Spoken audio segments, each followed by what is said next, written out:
एक समांतर प्लेट संधारित्र की प्रत्येक प्लेट का क्षेत्रफल 100 वर्ग सेंटीमीटर है या सेंटीमीटर की घात 2 है ना। तो प्लेटों का क्षेत्रफल कैपिटल ए से लिखेंगे, एरिया, और ये हमको दिया गया है 100 सेंटीमीटर स्क्वायर या 100 वर्ग सेंटीमीटर दिया गया है। तथा प्लेटों के बीच की दूरी 0.05 सेंटीमीटर है ना। तो समानता प्लेट संधारित्र में प्लेटों के बीच की दूरी स्मॉल डी से लिखी जाती है। स्मॉल डी बराबर हो जाएगा 0.05 सेंटीमीटर। इनके बीच एक परावैद्युत पदार्थ भर देने पर संधारित्र की धारिता इतने फैराड हो जाती है। धारिता किस लिखते हैं? सी से लिखते हैं। और सी का मान दे रहा हमको 3.54 गुणे 10 की घाते -10 फैराड। पदार्थ के परावैद्युतांक की गणना कीजिए, यानी कैपिटल के का मान जो हमें ज्ञात करना है। तो यहां पर हम समानता प्लेट संधारित्र की धारिता का सूत्र प्रयोग करेंगे, है ना। जब उसके प्लेटों के बीच पूरे में परावैद्युत पदार्थ रखा हुआ है, तो समानता प्लेट संधारित्र की धारिता कैपिटल सी बराबर होता है एप्सिलॉन 0 के ए अपॉन डी। हमें कैपिटल के का मान निकालना है, तो कैपिटल के बराबर कितना हो जाएगा? सी का डी में गुणा हो जाएगा, तो c d epsilon 0 capital E नीचे आ जाएगा। अब सबके मान रख देते हैं।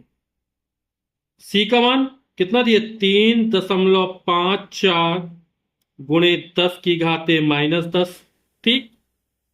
अब यहां पर ये सेंटीमीटर स्क्वायर सेंटी को हम मीटर में चेंज कर लेते हैं। ठीक है। अब ये वर्ग सेंटीमीटर है ना। 100 को क्या लिख सकते हैं?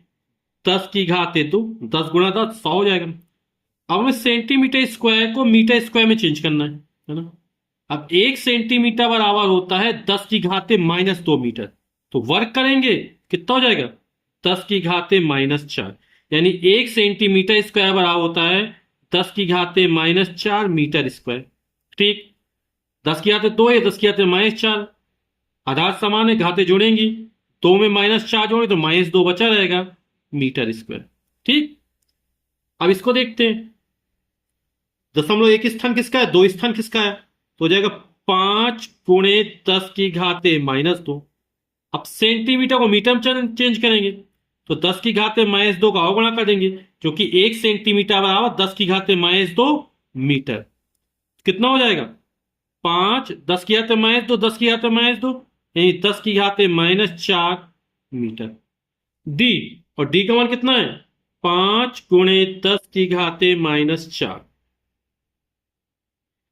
एप्सिलॉन 0 का मान होता 8.85 गुणे 10 की घाते -12। ठीक। और इसका मात्रक क्या हो जाएगा? कूलाम स्क्वायर प्रति न्यूटन प्रति मीटर स्क्वायर। अब ए क्या? क्षेत्रफल है ना। फिजिक्स में या सवाल लगाते समय जो मात्रक होने चाहिए वो एक ही सिस्टम में होने चाहिए, है ना। अब जैसे ये इसका मान रखते हैं, इसमें कूलाम स्क्वायर प्रति न्यूटन प्रति मीटर स्क्वायर आ रहा, तो मीटर स्क्वायर में आ रहा, और ये था हमारा सेंटीमीटर में, इसलिए हमने क्या किया? इस सेंटीमीटर को मीटर में चेंज कर दिया, बदल दिया। ए का मान रख दिया। एक मान कितना? 10 किया तो -2 है। अब इसको सॉल्व करते हैं, तो हो जाएगा 3.54 गुणे 10 की घाते -10 और 10 की घाते -4, कितना? 10 की घाते -14 हो जाएगा। ठीक है। ये 5 है, 5 से इसको काट देते हैं, तो 5 एकम 5 बचेगा 3, दशमलव लगाया तो 38 हो जाएगा। 5 सते 35, फिर 3 बचा, 5 सते 35 गुणे 10 की घाते 10 की घाते -12 10 की घाते -10 की घाते -14 हो जाएगा। 10 के हाथ में 14, 10 के हाथ में 14 कट गया, 17 दूनी 34 और 7 दूनी 14, ये 2 बार चला जाएगा। ठीक है। तो तो जो परावैद्युतांक का मान निकला वो 2 निकला, यही हमारा उत्तर हो जाएगा।